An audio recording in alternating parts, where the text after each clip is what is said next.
রব্বুল আলামিন সূরা নিসার 26 নম্বর আয়াতে কারিমার পরের অংশে আল্লাহ বলেন, বিসমিল্লাহির রহমানির রহিম ويتوب عليكم والله عليم حكيم।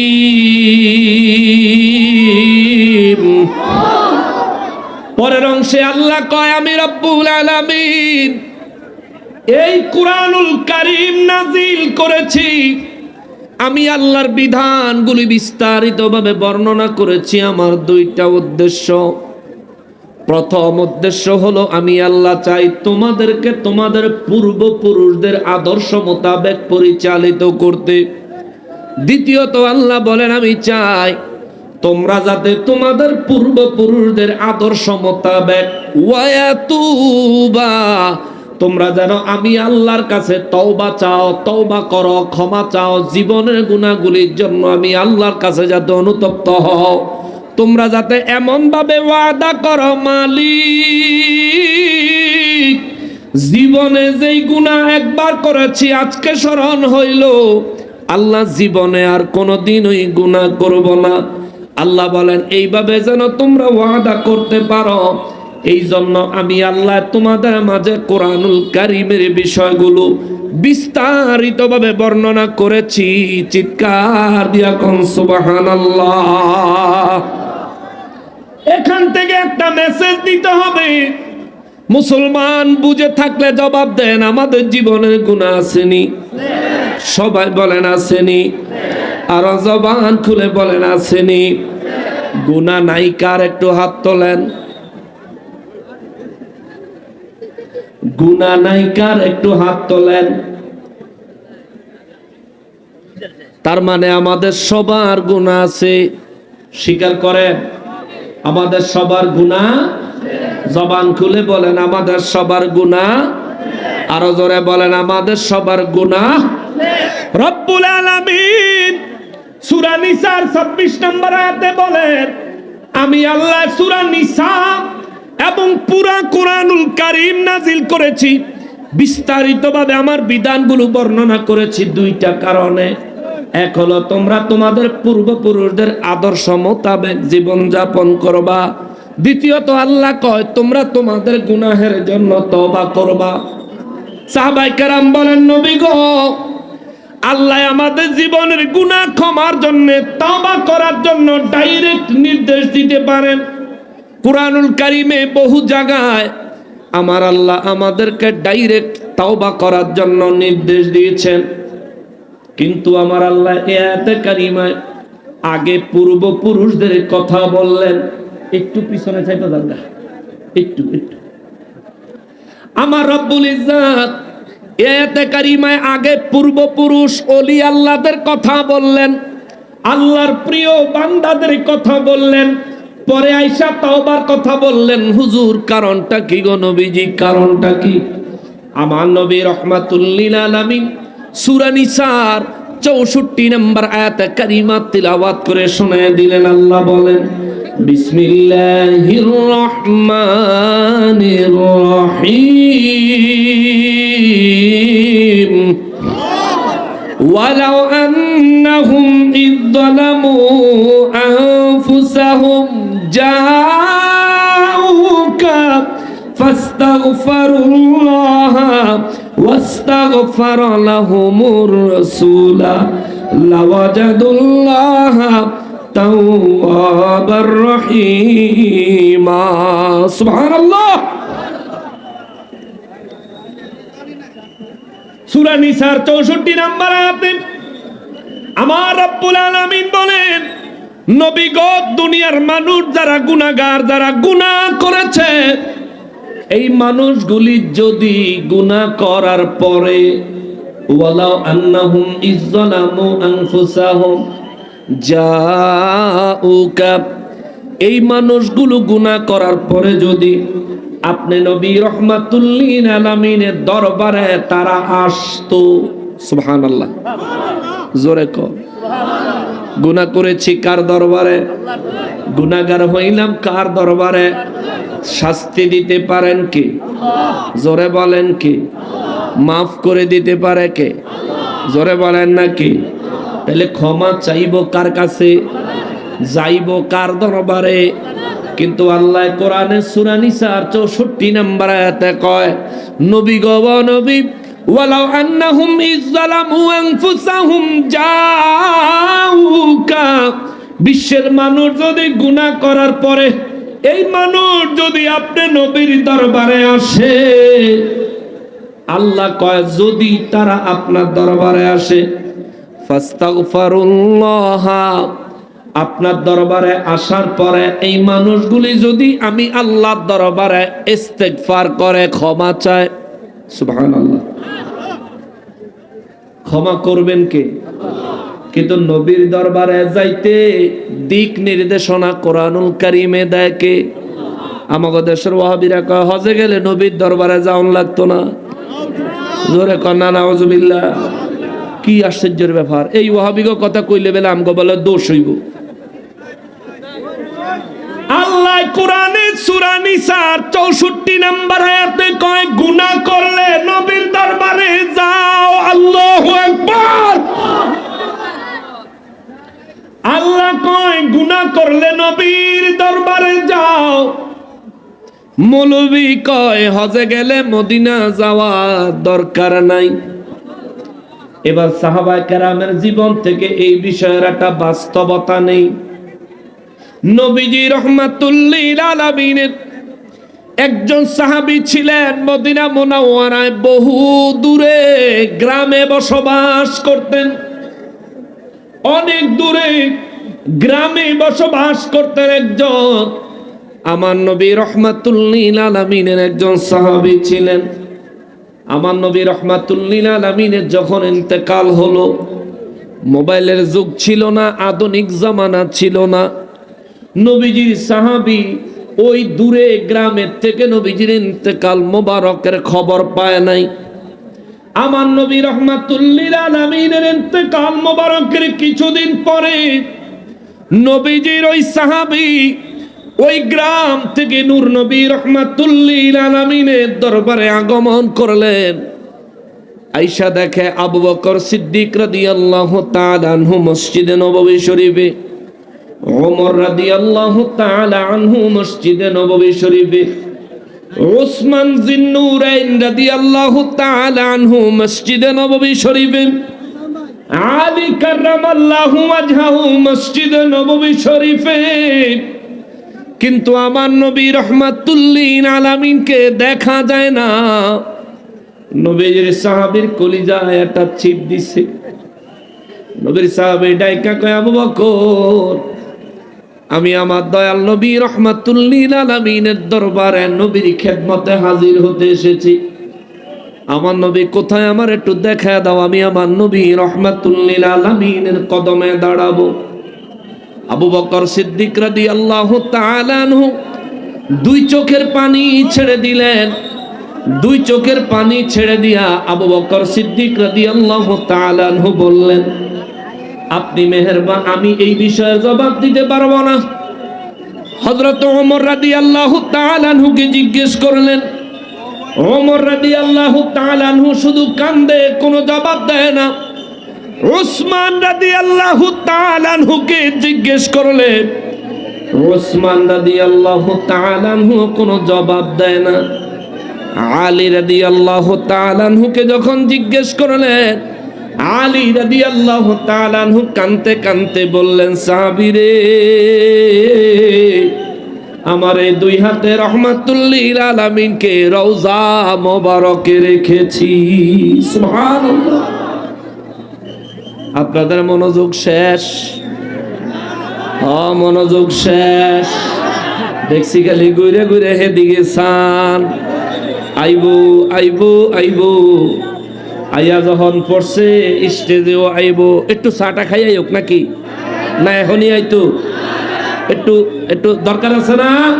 অনেক পরিশ্রম করে অনেক দূরত্বে জার্নি করে আইছে তো, একটু চা পানি খাইয়াটাই আইক। বাই আইলেই আমি শেষ, বাইর বিশা লাগলেই আমার বিষয় শেষ। একটু মনোযোগ দিয়া অল্প কিছুক্ষণ টাইম শোনেন। আসলে যেই কয় বছরই এ দরবারে আসলাম, আপনাদের আদব মহব্বত অনেক অনেক বেশি পরিমাণে পাইছি, অনেক ভালো লাগে। আপনারা অনেক বড় আশিক, অনেক প্রেম ভালোবাসা নিয়ে এই দরবারের অনুষ্ঠানটায় ওরসে আপনারা আসেন। কিন্তু একটা দুঃখ আছে আমার কলিজায়। এই দরবারের মুরিদানদের বিভিন্ন জায়গায় বিভিন্ন এলাকায় যখন মাহফিল করি, তখন যেরকম কলিজা ভরে শান্তি নিয়ে কোরআন থেকে আলোচনা করতে পারি, দরবারের উরুসের দিন কেন জানি এইভাবে হয় না। ইতিপূর্বে 2-4টা মাহফিল, একটা মাহফিল অন্তত আপনাদের দরবারের যেই মুরিদের বাড়িতে করছি তারে জিজ্ঞেস করে দেখেন, আমার আলোচনাগুলো একটু ভিন্ন রকম হয়। যেমনি ভাবে বাতিলের জন্য বাস থাকে, তেমনি ভাবে ইমানদারের জন্য রুহের খোরাক থাকে। এটা আমি চেষ্টা করি। এরপরে আমরা চেষ্টা করি রব্বুল ইজ্জাতের ভয়ে চোখের পানি ছেড়ে নবীর মহাব্বত, ওলি আল্লাহর মহাব্বত, আল্লাহর কাছে নিজের জীবনের গুনাহ ক্ষমা চায়া যাতে বিদায় নিতে পারি, নবী অলির মহাব্বত যাতে অন্তরে পয়দা করতে পারি, এইভাবে আলোচনাটা ফুটে তোলার চেষ্টা করি। কিন্তু এখানে আসলে কেন জানি এটা হয় না, জানি না। হয়তোবা এটাও আল্লাহ পাকের এক রহমত। সম্মানিত হাজিরিন, যে কথাটা বলছিলাম একটু মনোযোগ দিবেন। কিছু কথা বাড়িতে লয়ে যান। আপনারা মাহফিলে আইসা জিকির আজকার কইরা অন্তরে প্রফুল্লতা শান্তি নিয়ে বাড়ি চলে যান। যাওয়ার পথে ওয়াহাবি ধরে একটা কথা জিগায়, কিন্তু জবাব দিতে পারেন না। কেন? কারণ ওয়াজে আইছেন, কোরআন হাদিস থেকে যেটুকু কথা হইছে একটাও মনোযোগ দিয়ে শুনেন নাই। একটা কথা যদি জীবনে একটা মাহফিল থেকে ব্রেনে গাইথা নিয়ে যাইতে পারতেন, আপনার জীবনে 50টা মাহফিল শুনলে 50টা দলিল যদি ব্রেনে নিয়ে বাড়ি যাইতে পারতেন, ওয়াহাবিকা ওয়াহাবির 14 গোষ্ঠী কবরেতে উঠাইলেও আপনার লগে কুলাইতো না।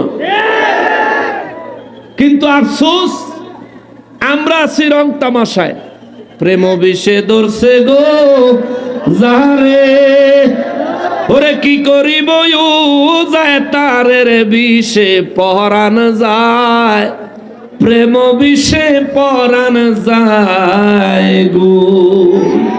খুশি হইলাম, বাড়িতে চলে গেলাম, রাস্তা ওয়াবি ধরে জিগায় এটা কি?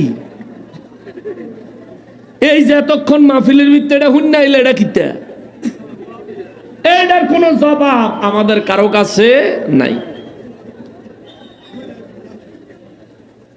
কিন্তু একটা জিনিস, নেক নিয়ত আর বদ নিয়ত। কেউ যদি গানের নিয়তে এটারে কয়, তার জন্য আল্লাহর ফয়সালা একরকম।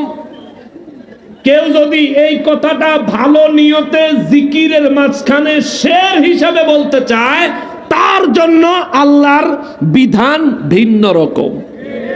ঠিক কিনা বলেন? তার জন্য ভিন্ন রকম। এখন এই কথাটা তো আমি জানি না, আমি যে কমু, আপনি তো জানেন না, আপনি যে কইবেন। আপনারা কইয়া দিল আপনাকে হুজুররা গান গায়, আপনারা গানের হুজুর। কিন্তু কিছু করার থাকে না, জিকির করানোর হুজুর আইতাছে, আমি জিকির করি না, হুজুর না। যে কথাটা বলছিলাম রে বাবাজি, আল্লাহর ওলিদের দরবারে আসলেন, কেন আসলেন? এত কষ্ট করে রাত জেগে নিজের পকেটের পয়সা খরচ করে শীতের মধ্যে কনকনে শীত পোহায়া আল্লাহর ওলির দরবারে আসলেন। কেন আসলেন? অনেকে বলে ওলি আল্লাহদের দরবারে নিয়ত কইরা যাওন যাইতো না, নাউযুবিল্লাহ। ওই ভাইয়ের জন্য বলি, কুরআনুল কারীমে সূরা নিসার 64 নম্বর আয়াতে তাফসীর খুলবেন, শানে নুজুল খুলবেন, তাফসীরের মধ্যে গেলে পাবেন আলা হযরত আজিমুল বরকত শাহ আহমদ রাজা খান ফাজেল বেরলভী রাহমাতুল্লাহ আলাইহি, তিনি এই ওয়াকিয়া ঘটনাটা আনছেন। নবীজির একজন সাহাবী গ্রামের থেকে আমার নবী রাহমাতুল্লিল আলামিনের দরবারে এসেছেন নবীর সাথে দেখা করার জন্যে। আবু বকর রাদিয়াল্লাহু জিজ্ঞেস করে, নবী কই? আবু বকর রাদিয়াল্লাহু শুধু কান্দে, কিন্তু জবাব দেয় না। ওমর রাদিয়াল্লাহু রে জিজ্ঞেস করে নবী কই? ওমর রাদিয়াল্লাহু কান্না করে শুধু, কিন্তু জবাব দেয় না। ওসমান রাদিয়াল্লাহু কান্দে, জবাব দেয় না। আলী রাদিয়াল্লাহু তাআলা আনহু রে কয় আমার নবী রাহমাতুল লিল আলামিন কই? আলী রাদিয়াল্লাহু দুই চোখের পানি ছাড়ে আর কয় আমি আমার এই দুই হাতে আমার নবী রাহমাতুল লিল আলামিনকে তার রওজা মোবারকে রেখেছি। এ কথা শুনে সাহাবী বুঝা ফলাইছে, আহারে আমার নবী রাহমাতুল লিল আলামিন ইন্তেকাল করেছেন। এই জন্যই সাহাবী দৌড়ায়া আমার নূর নবীজির রওজা মোবারকের কাছে যায়া রওজা মোবারক জড়ায়া দইরা রওজা মোবারকের মাটি নিয়া ধুলি নিয়া চেহারা মাখে, বুকে মাখে, দুই চোখের পানি ছাড়ে আর কাঁদে, নবী গো আল্লাহ কোরআনুল কারীমে বলেছেন আমরা গুনাহ করার পরে আপনার দরবারে যেন আসি, আমরা গুনাহ করার পরে আপনার দরবারে আইসা যেন ফাস্তাগফিরুল্লাহ, আল্লাহর কাছে আমরা যেন ক্ষমা চাই, ওয়াস্তাগফার লাহুমুর রাসূলা, আর আমরা আল্লাহর কাছে ক্ষমা চাইলে আপনি নবী যদি আল্লাহর কাছে আমাদের জন্য সুপারিশ করেন, আল্লাহ বলেছেন লাওয়াজাদুল্লাহ তাওয়াবার রহিমা। হুজুর, যে ব্যক্তি নিজের গুনাহ মাফের জন্য আপনি নবীর দরবারে আগমন করবে, যে ব্যক্তি আপনার দরবারে এসে আমি আল্লাহর দরবারে ক্ষমা চাইবে, যে ব্যক্তি আপনি নবীর দরবারে এসে আমার দরবারে ক্ষমা চাইলে ওই ব্যক্তির পক্ষে আপনি নবী যদি আমার কাছে সুপারিশ করেন, তার জীবনের গুনাহ মাফ করার জন্য আপনি নবী যদি আমার কাছে ফরিয়াদ করেন, আমি আল্লাহ ওয়াদা দিলাম লাওয়াজাদুল্লাহ তাওয়াবার রহিমা, আমি আল্লাহ তার সমস্ত জীবনের গুনাহগুলি মাফ করে দিব। সুবহানাল্লাহ, সমস্ত জীবনের গুনাহ মাফ করে দিব। নবীর সাহাবী এই কথা বলে আর কান্দে, নবীজির রওজা মোবারকের মাটি চেহারায় লাগায়। আবু বকর রাদিয়াল্লাহু তাকায়া রইছে, বেদাত কয় না, শিরিক কয় না, হারাম কয় নাই। ওমর রাদিয়াল্লাহু তাকায়া রইছে, সবাই একত্রে কান্না করতেছে। আমার নূর নবী রাহমাতুল লিল আলামিনের সাহাবী নবীজির রওজা মোবারক থেকে মাটি চেহারায় আর বুকে লাগায় আর কাঁদতেছে। নবীর সাহাবী ওমর রাদিয়াল্লাহু বেদাত শিরিক কয় নাই, ওসমান রাদিয়াল্লাহু বেদাত শিরিক কয় নাই। নবীজি যে আলেমের শহর, ওই আলেমের শহরের দরজা হযরতে আলী, ওই আলী রাদিয়াল্লাহু তাআলা আনহু তাকায়া রইছেন। আলী রাদিয়াল্লাহু তাআলা আনহু সেদিন কিছু বলেন নাই, সবাই তাকিয়ে আছেন।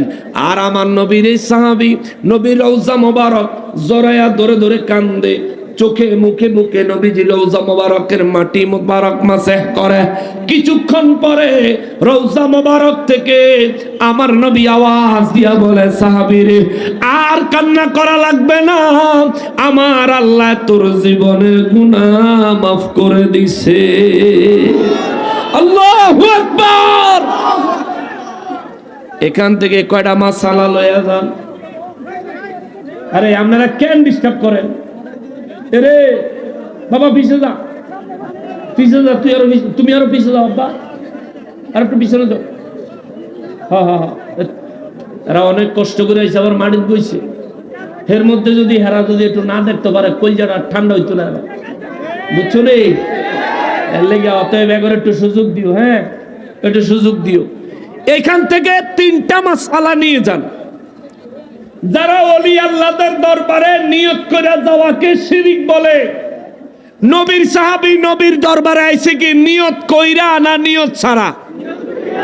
তার মানে নবীর দরবারে, আল্লাহর ওলিদের দরবারে, ওরাসাতুল আম্বিয়া যাদেরকে নবী বলেছেন, তাদের দরবারে নিয়ত কইরা যাওয়া বেদাত নয়, শিরিক নয়, এটাই সুন্নতে সাহাবা। দুই নাম্বার, ওলি আল্লাহদের দরবারে গিয়া আমরা সালাম করি না?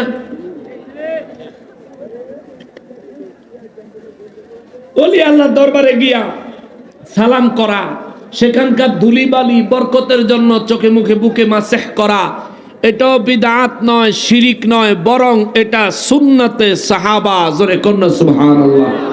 এটা সুন্নত না বিদআত? এটা কি জোরে বলেন। ওয়াহাবিরার কান পর্যন্ত পৌঁছায় দেন, এটা কি সুন্নাত, কোনো সন্দেহ।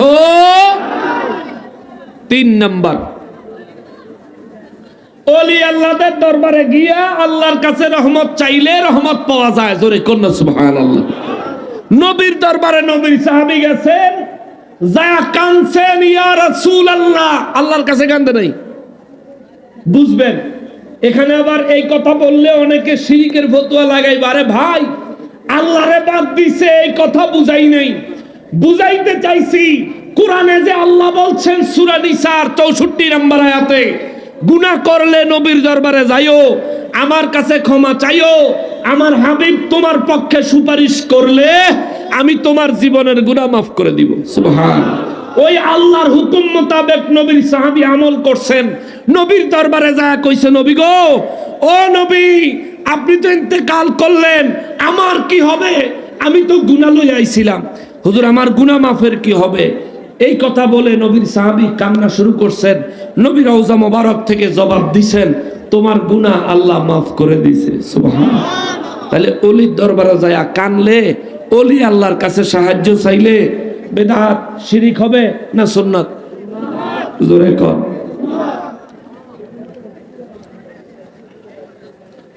এরকম 5টা মাহফিল যদি এরকম মাইক দিয়া করন যায়, তাইলে আর এই সিজনে ওয়াজ করন লাগতো না।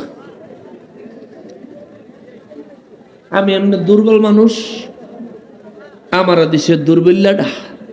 আচ্ছা যাক, 3টা মাসআলা মনে রাখবেন। নবীর দরবারে নিয়ত করে নবীজি সাহাবায়ে কেরাম যেতেন।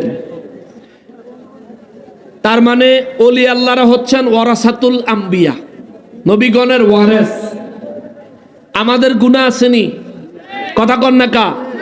আমাদের গুনাহ আসেনি? আমরা কি সবাই নবীজির দরবারে যাইতে পারছি? তাইলে আমাদের জীবনের গুনার কি হবে? আল্লাহ তো কইছে গুনাহ করলে নবীর দরবারে যাইতাম, নবীর দরবারে গিয়া ক্ষমা চাইতাম। নবী যদি সুপারিশ করে মাফ করবেন কে? জোরে বলেন না কে? একটা ইম্পর্টেন্ট বিষয়, চিকন রাস্তা শিক্ষা লইয়া যান। জীবনে তো গুনাহ করছি, আমিও করছি, আপনারাও করছেন। আমাদের গুনার ক্ষমা পাওয়া দরকার আছে না নাই? কিন্তু যারা নবীর দরবারে যাইতে পারলাম না, আমরার কি উপায় হইব? কারণ আল্লাহ তো কইছে গুনাহ করলে নবীর দরবারে যায় মাফ চাইতাম। সাহাবায়ে কেরাম বলেন, নবী গো, ও রাহমাতুল লিল আলামিন, একটা বিষয় জানতে বড় ইচ্ছা করে গো নবীজি। আমার নবী রাহমাতুল লিল আলামিন বলেন, কি জানতে চাও রে সাহাবীরা? বলে, হুজুর, আপনি নবীর ইন্তেকাল মোবারকের পরে পৃথিবীর আনাচে কানাচে বিভিন্ন জায়গায় আপনার উম্মত যারা থাকবে, তারা নিজেদের গুনাহ মাফ পাওয়ার জন্য কোন পন্থা, কোন পদ্ধতি অবলম্বন করবে? আমার নবী রাহমাতুল লিল আলামিন বলেন, ইন্নাল উলামা ওয়ারাসাতুল আম্বিয়া, আলিমদেরকে যারা ইলম অনুযায়ী আমল করে কামেলে মুকাম্মেল হয়েছে, আমার নবী বলেন তাদেরকে নবীগণের ওয়ারেস আমি নবী বানায়া দিলাম। সুবহানাল্লাহ। নবীগণের ওয়ারেস। এবার বুঝছেন, আপনার সন্তান আপনার সম্পত্তির ওয়ারেস। আপনি যখন ইন্তেকাল করবেন, আপনার ঋণের টাকা কি কবরও চাইব? আপনার ওয়ারিসের সম্পদের মালিক যারা, আপনার ছেলের কাছে চাইবো, ছেলেদের কাছে চাইবো, ঠিক না? ছেলেদের কাছে, কারণ তারা ওয়ারিসের সম্পদের মালিক। নবী কয়, নবীগণের ওয়ারেস হলো ওলি আল্লাহরা, নবীগণের ওয়ারেস হলো হক্কানি রব্বানি আলেমেরা।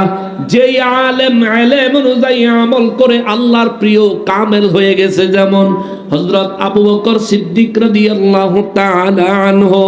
আমার নবী রাহমাতুল লিল আলামিন কয়, দুনিয়াবাসীরা রে, এ সাহাবীরা, আমার উম্মতের কাছে খবর দিও, পৃথিবীর বিভিন্ন প্রান্ত থেকে আমার উম্মতেরা গুনাহ মাফ পাওয়ার জন্য আমি নবীর রওজা মোবারকে আমার দরবার পর্যন্ত আসার যাদের তৌফিক থাকে কিংবা না থাকে, আমার নবী কয়, এই মানুষগুলা আমি নবীর ওয়ারিস হিসাবে আমার উম্মতের মধ্যে যারা ওলি আল্লাহ তাদের দরবারে যাবে, যায়া তাদের দরবারে যায়া তাদের মাধ্যমে আল্লাহর দরবারে ক্ষমা চাইবে, আমি নবীও তাদের সঙ্গে আল্লাহর দরবারে সুপারিশ করব, আর আমার উম্মতের গুনাহ আমার আল্লাহ মাফ করে দিবে। আরো জোরে কন্যা সুবহানাল্লাহ। এখন দেখবেন কালকা ওয়াহাবিরা কইব, নকশবন্দি যে কইল আল্লাহ ওলি আল্লাহদের কাছে যায়া মাপ চাইলে নবী সুপারিশ করব, নবী সুপারিশ করলে আল্লাহ মাফ করব। এই আয়াতে তো ওলি আল্লাহর কথা নাই। ফেস ধরে আছে না? কইব এই আয়াতে সূরা নিসার 64 নম্বর আয়াতে তো ওলি আল্লাহর কথা নাই। আমি তারে বলবো, ভাই যদি বুঝতে চাও বুঝাইমু, যদি দুশ্মনী করতে চাও দাঁত ভাঙা জবাব দিমু। বুঝতে চাইলে বুঝাইমু, একবার না হাজারবার, হাজারবার না লক্ষবার, কোটিবার, যতবার বুঝতে চাইবি ততবার বুঝাইমু। শোনো, আমি ওলি আল্লাহর কথা কেন আনলাম? এক নম্বরে হলো নবী বলছেন ইন্নাল উলামা ওয়ারাসাতুল আম্বিয়া, আলেমরা হলো নবীগণের ওয়ারাস। কোন আলেম? আমার মতন আলেম না, না না, আমার মতন আলেম না। যে আলেম সবের কামও করি, গুনার কামও করি, যে আলেম দুনিয়ায় বিপদে পড়লে বেদিশা হয়ে যায়, পাগল পারা হয়ে যায়, এই আলেম না। আমার নবী আলেম বলতে বুঝাইছেন ওলি আল্লাহদেরকে। জোরে কন্যা সুবহানাল্লাহ। কেন? তাদের যতটুকু এলেম ততটুকু আমল, ততটুকু আমল, যার কারণে তারা আল্লাহর কাছে প্রিয় হয়ে গেছে, আল্লাহর ওলি হয়ে গেছে। এই ওলিদের কথা কেন বললাম? সূরা নিসার 64 নম্বর আয়াত থেকে নয়, নবীর কথা আসছে সূরা নিসার 64 নম্বর আয়াতে, অলির কথা আসছে সূরা নিসার 26 নম্বর আয়াতে। আল্লাহ কয়, আমি কোরআনে আমার বিধানগুলো বিস্তারিত বর্ণনা করছি দুই কারণে। এক হলো আমি চাই তোমাদেরকে তোমাদের পূর্বপুরুষদের পথে পরিচালিত করতে, দ্বিতীয়ত হলো তোমরা তোমাদের পূর্বপুরুষদের পথ পদ্ধতি মোতাবেক, আদর্শ মোতাবেক আমি আল্লাহর কাছে ওয়াতুবা আলাইকুম, আমার কাছে তোমরা ক্ষমা চাইবা, তওবা করবা। চিৎকার দিয়া কন্যা সুবহানাল্লাহ। কারণ আমরা বাংলাদেশে জন্মাইছি, আমরা চাইলেই নবীজির দরবারে যায় হাজির হইতে পারবো না। এজন্য ওলি আল্লাহর আমাদেরকে একটা জিনিস শিখাইছেন, কি? মিলাদ, কিয়াম, দুরুদ, সালাম। কেন এটা শিখাইছেন? কারণটা কি? দালাইলুল খায়রাত কিতাবের 36 পৃষ্ঠায় আমার নবীর একটা হাদিস আছে। হযরতে আব্দুল্লাহ ইবনে আব্বাস রাদিয়াল্লাহু তাআলা আনহু বলেন, নবী গো, ও দয়াল নবীজি, পৃথিবীর বিভিন্ন প্রান্ত থেকে আপনার উম্মতেরা, আমাদের মুসলমান ভাইয়েরা যখন আপনার জন্য দুরুদ ও সালাম পাঠায় কিংবা পাঠাবে আপনার ইন্তেকাল মোবারকের পরে, ইয়া রাসূলুল্লাহ, তাদের দুরুদ ও সালামগুলো আপনি নবীর দরবারে কিভাবে পৌঁছাবে? আপনি কিভাবে এই দুরুদ ও সালামগুলো পাবেন? আমার নবী বলেন, দুই পদ্ধতিতে। জোরে কন্যা সুবহানাল্লাহ। কয় পদ্ধতি? আমরা মিলাদ কিয়াম কি লিগে করি, দুরুদ সালাম কি লিগে পড়ি? শোনেন, দালাইলুল খায়রাত কিতাব 36 পৃষ্ঠায় নবী বলেন, দুই পদ্ধতিতে আমার কাছে পৌঁছায়। একটা পদ্ধতি হইল ফেরেশতারা পৌঁছায়া দেয়, দ্বিতীয় পদ্ধতি হইল আমি নবী নিজে স্বয়ং নিজের কান মোবারকে শুনতে পাই। সুবহানাল্লাহ। কয় পদ্ধতি? কয়টা কয়টা? আপনি কি এক নম্বরে ফেরেশতারা পৌঁছায়া দেয়, দুই নম্বরে নবীজি নিজে শোনেন। আপনি কি এক নম্বরটা চান না দুই নম্বর? কয় নম্বরটা চান? আমি দুরুদ সালাম পড়ি যে নবীর উপরে, ওই নবী সরাসরি নিজের কান মোবারকে ডাইরেক্ট আমার জবান থেকে শুনুক। এটা আমি চাই কি চাই না? আমি চাই। আপনি কি চান? আপনি কি চান? যারা জবান বন্ধ রাখছেন, এই কথায় এসেও যারা জবান বন্ধ রাখছেন, আপনি কেমনে আপনার দুরুদ সালামের আওয়াজ নবীজির কান মোবারক পর্যন্ত পৌঁছাবেন আমি জানি না। আমি সবশেষ আরেকবার জিজ্ঞেস করি, আমার নবী আমার জবান থেকে সরাসরি দুরুদ ও সালামের আওয়াজ শুনুক, এটা আমি চাই। আপনারা কি চান? মাশাআল্লাহ, দুই হাত তোলেন তো। নারায়ে তাকবীর, নারায়ে রিসালাত, নারায়ে রিসালাত। দারুর রহমত সিদ্দিকিয়া দরবার শরীফ। হাত নামান, আল্লাহ কবুল করুক, জোরে কোন আমিন। একটা ট্রিক্স শিখিয়ে দেই, পদ্ধতি দুইটা। এক হলো ফেরেশতারা পৌঁছে দিবে, দ্বিতীয় নাম্বার হলো সরাসরি নবীজি নিজের কান মোবারকে শুনবে, জোরে কোন সুবহানাল্লাহ। নবী বলেন, যার দুরুদ ও সালামের আওয়াজ আমি নবী নিজের কান মোবারকে সরাসরি শুনবো, শুধুমাত্র তার দুরুদের আওয়াজ অডিও রেকর্ড শুনবো তা না, আমার নবী বলেন আমি তারে দেখবো, আমি তাকে চিনবো, জোরে কন্যা সুবহানাল্লাহ। এ বাবা, এ মুসলমান, বুঝে থাকলে একটু জবাব দেন। আমার মতো গুনাহগার রে নবীজির নজর মোবারকে দেখা, আমার মতো পাপীকে আমার নবীজি চিনবেন, এত বড় ভাগ্যবান, এত বড় যোগ্যতাওয়ালা আমি কি হইতে পারছি? বলেন, আপনি কি হইতে পারছেন? কিন্তু নবী বলেন আমি নিজে তার দুরূদ শরীফের আওয়াজ আমার কানে শুনবো, আমি তাকে দেখবো, তাকে চিনবো, জোরে কন্যা সুবহানাল্লাহ। এবার দেখেন এই পদ্ধতির উপায় কি।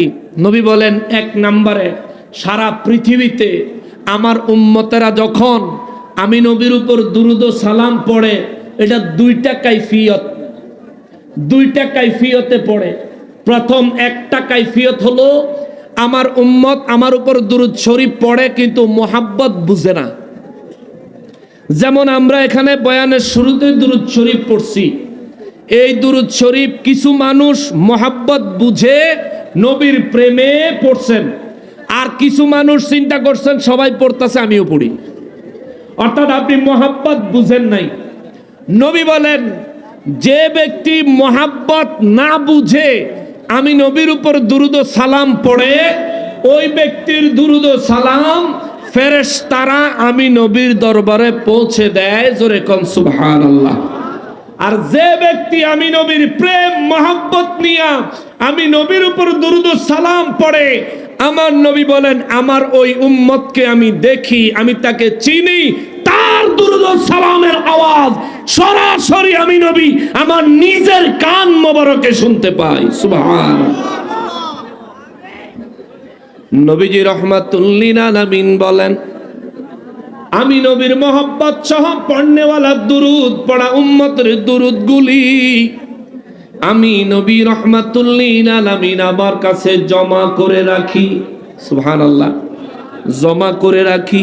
নবী বলেন হাসরের ময়দানে আমার গুনাহগার উম্মত যখন মিজানে যায় নিজের জীবনের ইবাদতের পরিমাণ, নেক আমলের পরিমাণ যখন কম হয়ে যাবে, গুনাহের পরিমাণ যখন বেশি হয়ে যাবে, আমি নবী আমার মোহাব্বতওয়ালা উম্মতের দুরূদ ও সালামগুলি আমার পকেট থেকে কাগজের টুকরার মতো দেখতে আমার উম্মতের নেকের পাল্লায় আমি রেখে দিব, আর আমার উম্মতের নেকের পাল্লা সারা জীবনের গুনার চাইতেও বেশি ভারী হয়ে যাবে, সুবহানাল্লাহ।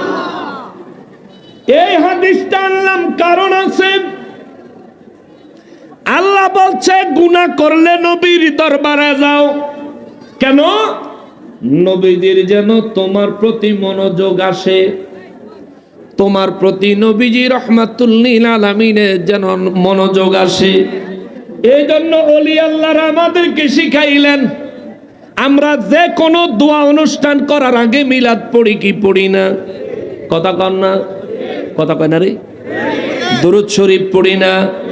মোহাব্বতে না, মোহাব্বত ছাড়া আমরা মোহাব্বত সহ নবীর দুরূদ শরীফ পড়ি, নবীরে সালাম দেই মোহাব্বত সহ। নবী হাদিসে মোবারকে বলেন মোহাব্বত সহ যারা দুরূদ শরীফ পড়ে, মোহাব্বত সহকারে যারা আমি নবীকে সালাম দেয়, আমি নবী তাদেরকে চিনি, তাদেরকে দেখি, তাদের দুরূদ ও সালামের আওয়াজ আমি নিজের কান মোবারকে শুনতে পাই। যেহেতু আমি মোহাব্বত সহকারে দুরূদ পড়লে আমার নবী আমার দুরূদ শরীফ নিজের কান মোবারকে শোনেন এবং আমাকে সরাসরি দেখেন, এই জন্যই তো আমি নবীকে সালাম দেওয়ার সময় দাঁড়ায়া যাই, ঠিক কিনা? আমি দাঁড়ায় যাই, কারণ আমার নবী আমাকে দেখতেছেন, এটা আমার আকীদা, এটা আমার বিশ্বাস। দলিল দালাইলুল খায়রাত কিতাব 36 পৃষ্ঠা। এবার আসেন, নবীর দরবারে গুনাহ মাফের জন্য গেলে নবীজির মনোযোগ আকর্ষণ হবে, নবীজি উম্মতের পক্ষে আল্লাহর দরবারে সুপারিশ করবে। এই জন্য আমার আল্লাহ বললেন আমাদেরকে নবীর দরবারে যাওয়ার জন্য। কিন্তু বাবারে, ও বাবা, এই জন্য সমস্ত আল্লাহর ওলিরা, পীর মাশায়েখেরা যে কোনো মজলিসে দোয়া করার আগে নবী রহমাতুল লিল আলামিনের শানে দুরূদ ও সালাম পড়ার শিক্ষা দিলেন মুরিদানদেরকে, আশিকদেরকে, জাকিরদেরকে। আমার নবী রহমাতুল লিল আলামিনের উম্মত আল্লাহর ওলিরা শিখাইলেন, সর্বপ্রথম নবীর মহব্বতে দুরূদ পড়ো।